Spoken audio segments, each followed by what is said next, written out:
23 તારીખે Sarthana police station વિસ્તારમાં સૂર્ય બિલ્ડિંગની અંદર એક બનાવ બનેલ, જેમાં આરોપીએ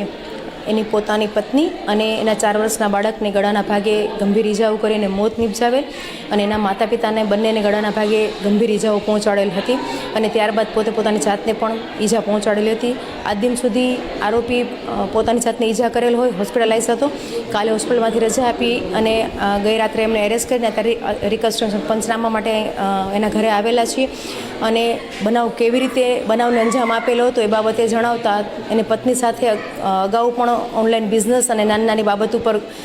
એની પત્ની સાથે ઝઘડો થતો હતો અને આગલા દિવસે ઝઘડો થયેલો હતો અને સવારે પણ ઝઘડો થયેલો હતો આ બાબતે, અને એ ગુસ્સો કરી અને એને ઘરમાં રાખેલું છરી વડે પત્નીને અને બાળકને ગંભીર ઇજાઓ પહોંચાડીને મોત નિપજાવેલી। ત્યારબાદ માતા પિતાને હવે મારે પણ નહીં જીવવું ને ઘરના કોઈને જીવવા નથી દેવા આવું કંઈ વિચારી અને માતા પિતાને અને બંનેને ગળાના ભાગે ગંભીર ઇજાઓ કરી અને પછી પોતાની જાતને રૂમમાં પૂરી અને પોતાની